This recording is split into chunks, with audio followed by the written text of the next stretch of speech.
Hi, friends, and good morning. Today is Saturday, the 22nd of August, 2015. I'm Anna Koyman, and this is a Fox News alert. Train takedown. 2 American service members hogtie a gunman with an automatic weapon, likely saving hundreds of lives. Spencer ran a good 10 meters to get to the guy, and we didn't know that his gun wasn't working or anything like that. Spencer just ran anyway.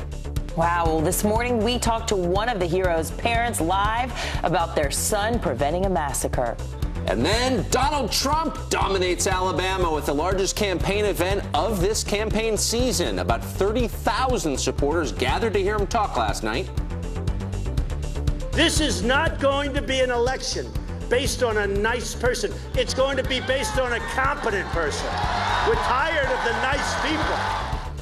No more Mr. Nice Guy, says Mr. Trump. Can he win the nomination? That's ahead. And rejecting Chick-fil-A over its Christian beliefs. One major city that claims to be tolerant stalls a deal because of the company's same-sex marriage stance. So much for tolerance. Fox and Friends begins right now.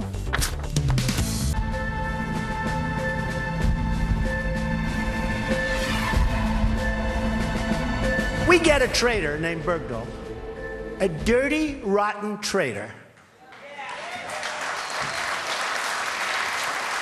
who, by the way, when he deserted, 6 young, beautiful people were killed trying to find him. Somebody said the other day, well, he had some psychological problems. Well, you know, in the old days, bing, bong, when we were strong. So we get Bergdahl, a traitor. Trump said what a lot of people were already thinking, but now those words could get him sued. After Trump took the stage in New Hampshire, blasting President Obama's swap of Taliban leaders for Bo Bergdahl, Bergdahl's attorney says Trump should be sued for defamation. Joining us now to react to all this, former Navy SEAL Scott Taylor. Scott, it's great to see you this morning. Hey, Tucker, it's great to be with you. It doesn't, I mean, Donald Trump's statement doesn't seem so far out of the mainstream. A lot of people who served with Bergdahl seem to agree. Look, you know, a lot of people, he's just saying what a lot of people are thinking. I personally know folks who were in the area, who were in the same forward operating base that Bergdahl deserted off of. And we're not talking about someone who deserted to Canada before his deployment. We're talking about someone who deserted on the battlefield, where men and women rely on the person to their left or their right to have their backs. And, you know, I think it was a sound decision to go and get him, but that takes time, money, resources, and puts lives on the line to go find this guy.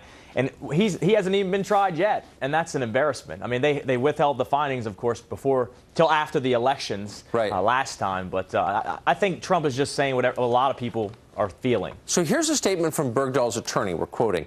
Mr. Trump must stop vilifying this young man who suffered 5 years of brutal captivity at the hands of the Taliban and deserves to be judged on the basis of evidence rather than from slander than from someone who's never worn our country's uniform. He goes on to point out that Bergdahl has not been charged with any crime by the U.S. government. Why is that? Why hasn't he been charged, do you think?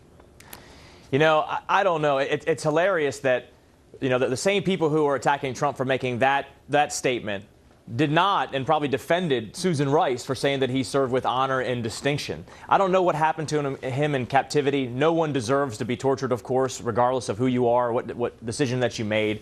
But the fate that he chose defamed himself, it defamed the military, and it defamed this country. And, you know, the folks who were serving with him to his left and to his right who counted on this guy want justice, and rightfully so. So to put up on the screen the criteria necessary for making a defamation case, first you got to prove the statement in question is false, you got to prove it's damaging, and you must prove reckless disregard for the truth. Do you think any of those apply to what Trump said? You know, I don't, because I think that Bergdahl right now is a public figure. I believe that Trump would be able to get out of it based upon that he didn't knowingly know this was false. It's been heavily reported on. Everything that he said has been reported on. It's been out there in the news and and newspapers and on the internet. So I think that he could probably use his defense of just saying, I thought this was absolutely true. It's been widely reported. And we should put out the context here that Trump was really going after President Obama, and he said, if I'm president, we're not going to have any ridiculous deals like this. Well, that's very important. That's important to say. I mean, you know, he is right that there is a precedent for prisoner swaps all the way back to George Washington. However, when you look at what we got for what they got, it's indicative of this deal-making of this president. And again, Trump is just saying what people feel. Yeah. Scott Taylor joining us live this morning. Great to see you. Thanks for coming on. Great to see you. Thank you.